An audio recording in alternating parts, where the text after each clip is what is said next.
Hello YouTube, Proxy here, and today I'm going to be talking about Kritika Online. Kritika Online is essentially an instanced-based MMO action RPG, with a focus on dungeon crawling elements which you can complete solo, with friends, as a guild, or even with potentially new friends. It also boasts an arcade-style PvP fighting setup involving 1v1, team battles, and even capture the flag game modes. The game is heavily stylized in an anime fashion, complete with oversized weapons, alchemical superguns, and acrobatics that would even put the most well-trained Chinese gymnasts to shame. You will be fighting hordes of enemies across dozens of danger zones, which are essentially dungeons in this addictive yet charming arcade brawler filled to the brim with plot. So now we know what the game essentially is, it's time for me to do the basic overview without being too critical.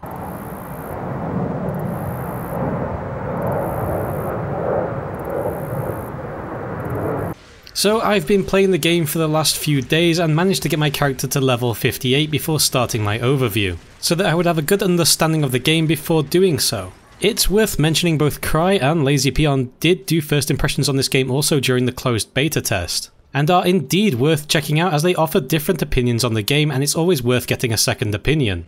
Now the first thing you'll be doing is picking a character to play. Now these characters are gender locked, and usually in a traditional MMORPG I'd complain about this. But seeming you are not really creating a character in this game, it's more of the case you are picking a character to play as. This is somewhat akin to Diablo 2, Path of Exile, and a lot of Eastern dungeon crawler style games. You can choose from the warrior, the rogue, the reaper, the gun mage. Each has their own backstory and personality, though it isn't really shown much during the gameplay apart from the odd voice or text comment. Later on you can specialise further into these classes. The warrior can become a berserker, firelord or doomblade. The rogue can become a catpaw, assassin or wolf guardian. The reaper can become a vampire or a valkyrie. And the gun mage can become a frost mage, shadow mage or warp mage. Now, as some of you may guess predictably that I would choose the reaper because oh my gosh, scythes are awesome! So I picked the gun mage instead to catch you all off guard. And to be honest, I'm glad I did because it turned out amazingly fun to play. But I'll get to that part later. As for the customization choices during the character selection, well, there wasn't much to change aside from the colours and such. But then it's not so much needed in the game where you're choosing a character to play opposed to making your own. Once in game you are presented with a basic tutorial, but the controls are simple enough to pick up quite easily. The base class picks a little from each of the future classes you can move into, but doesn't really give you much of a taster for what you will experience. You will move through some basic danger zones and level up a little bit until you can access some zones that allow you to choose the difficulty. Up to this point things will be pretty easy, but with the addition of insane runs the game becomes more challenging and quite fun. I also recommend that you make some friends in game and add them to your friends list to do the runs with. I also recommend doing insane runs only, they won't be easy but more rewarding in the long run.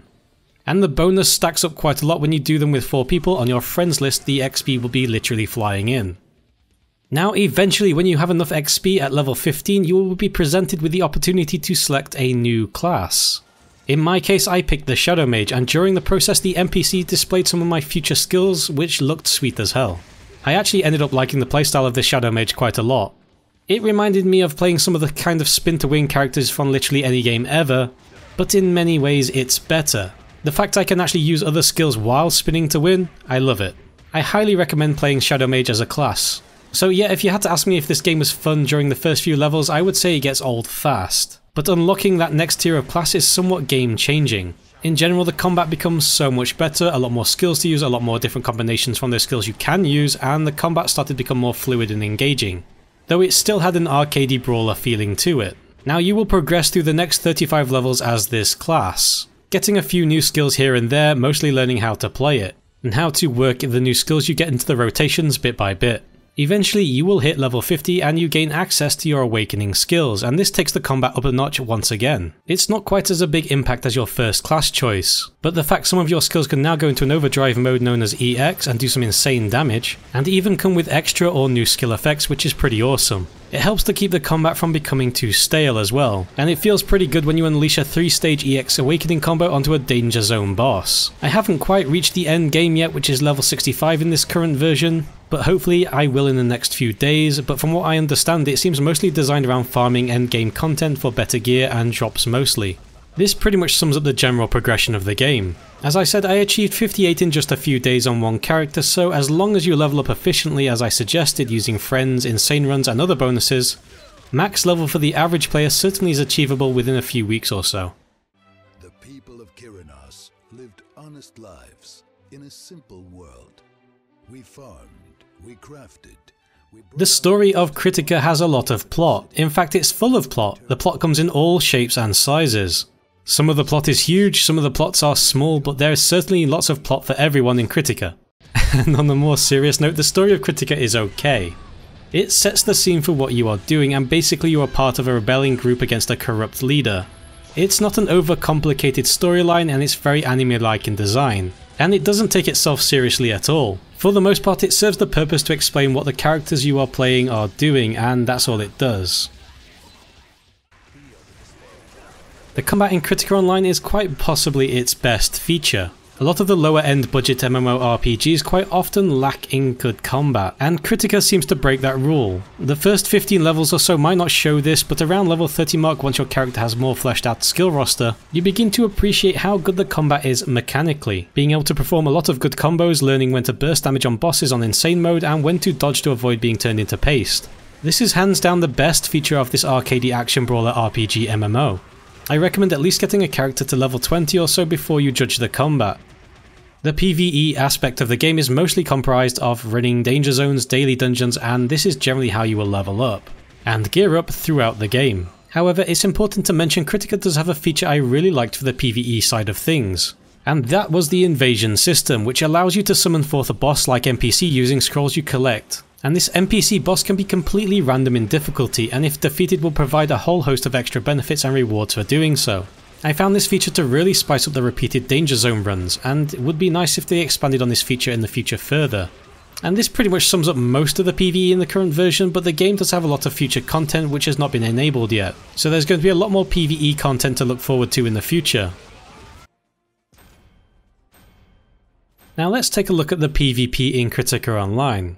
The PvP in Kritika comes in a few flavours: 1v1, team battle, capture the flag, and avatar war. 1 vs 1 battles are just as they sound: defeat the opponent 3 times to win a game. Very much akin to Street Fighter or Mortal Kombat style rules, feels very much like a brawler. Team battle is also 1 vs 1, but when you lose you are out and a team member takes your place in game. Once again, this feels much like an old arcadey brawler game rule wise. Capture the flag, pretty standard PvP mode, 3 vs 3, idea is to capture the flag while stopping another team take yours. This mode is actually quite fun, something guilds can get into for sure. And then there is the avatar war, where both teams have a robotic avatar the opposing team needs to destroy. I haven't played this game mode yet, but I will try to do it soon. Now the PvP in this game is okay, felt like kind of playing like an old school beat 'em up. It's worth mentioning in the Western version they have altered the lower level PvP in some way, making the matches on low level characters take an exceptionally long time. This isn't so much an issue on high level characters. The match between me and Mr. Puppy here took well over an hour to smush his face into the ground simply because of the PvP damage changes they made on launch. However, this change does make the high level PvP better, as it's not just a one shot fest. In general, the player who is better at pulling off and locking down combos or juggling will win. I'm still learning my combos and will most likely try the PvP again once I'm at max level, as it feels somewhat imbalanced at lower levels. Just as a reminder though that the game is still in open beta, and Immersive is aware of the current issues surrounding the PvP aspects of the game, and will continue to work on, improve and make balance adjustments from the community's feedback. I think it's also worth mentioning that Kritika Online Discord community is organising a PvP league. So if you like that sort of thing, head over to the Discord community and check it out. I'll put a link to the Discord server below. You can search for guilds to join via the guild menu. Aside from the usual benefits of being in a guild, such as having people to help you clear dungeons and such, you can also make use of the guild's active ability and guild shop, which you can also help improve those features by donating guild points to the guild to make it level up. It's a pretty simple guild setup, but effective enough for this type of game. While there is crafting and enhancing in the game, it's not extremely in-depth. It's pretty generic in terms of what an MMORPG offers these days. But you don't really play this type of game for its crafting, it's more like a bonus feature if anything. There is also salvaging, which gains you materials to craft with, as there is no real gathering feature apart from running dungeons to salvage gear. Enhancing is similar to what you get in Terra Online, with failure increasing the odds of success on the next attempt. Failed enhancements will reduce the item's stability, which can be restored via Fix-It hammers. You can get better whetstones from drops to increase the chance of success in various ways. Pretty simple, but it's a bit of a money sink and it's required to make your gear much stronger. Pets are pretty decent to have in the game, but generally not needed. They come with a skill that you can use in the danger zones as well as pick up loot for you. But loot is really easy to pick up for yourself, so it's not really game changing. It's just a small bonus and you can buy them from the cash shop or even earn them in game through a lot of grind or during events. Pets are completely optional and you won't be missing out by not having one. So the costume system is a little confusing at first glance. The costumes you buy from the cash shop and the ones you can earn in game give the same kind of stats, the only difference is cosmetic. They do have in fact a way which stats can be added via the medal system, and you earn those badges in game. You earn these medals in game via arena type dungeons and can upgrade your costumes with them essentially. It's a little confusing at first, but it's nice to know that the costume stats are not cash shop only, and thus not really a pay to win feature. Overall the cash shop seems fairly well balanced for a free to play game, and there isn't anything inherently pay to win, mostly some convenience or strictly cosmetic features for sale. The VIP access subscription you can buy certainly gives you an edge over the completely free to play users, mostly in the form of increased XP, which isn't a big deal in a game with a level cap to be honest. Especially when I reached myself level 58 within a few days with the same stuff the game gave me for free. It also gives you double loot drops from dungeons, but most of the loot from the endgame cards is useless compared to the stuff directly dropped from the boss or invasions.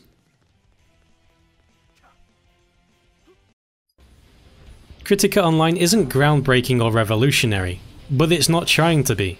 It's good at being exactly what it is, which is an arcadey brawling action RPG with MMO interactivity, and out of a lot of dungeon crawler like games I've played, it's certainly not a bad one. And the combat is pretty damn good later on in game. I would go as far to say that the combat is better than a lot of AAA title games out there, though most certainly does lack in other areas. To make a long story short, if you enjoyed games like Dungeon Fighter Online, Dragon's Nest, Vindictus, you might like this one. It's completely free to play, so no harm trying it out, and you lose nothing by doing so. And it's certainly a good gap filler MMO until something bigger comes out this year. I myself will be playing it during my spare time over the next few weeks and will most likely do a few more videos on this game. I most definitely want to revisit PvP at max level to see if it's better, as well as check out what endgame content mostly consists of for myself. And finally, as an ending to this video, I'm letting you guys know that I will in fact be hosting a giveaway event for this game. En Masse has kindly sponsored me to hand out 25 costumes for Kritika Online. To win one of these costumes, all you need to do is make sure you have an account with En Masse. If not, use the bit.ly link below to sign up. Join me in game for some PvP and dungeons, and all those that do so will have a chance at winning one of these exclusive red costumes. So use that link below, jump in game and find me guys. I will be playing on the North American server, and if you need help finding me, feel free to join my personal Discord server and I'll help you out getting online. I'll put the details in the comments below. Well, I hope you guys enjoyed my overview of Kritika Online. I hope you weren't overwhelmed by all the plot details. It was about time I started branching out more and looking at other games. So if you like this kind of coverage, don't forget to like, subscribe and leave a comment below. And as always guys, thanks for watching.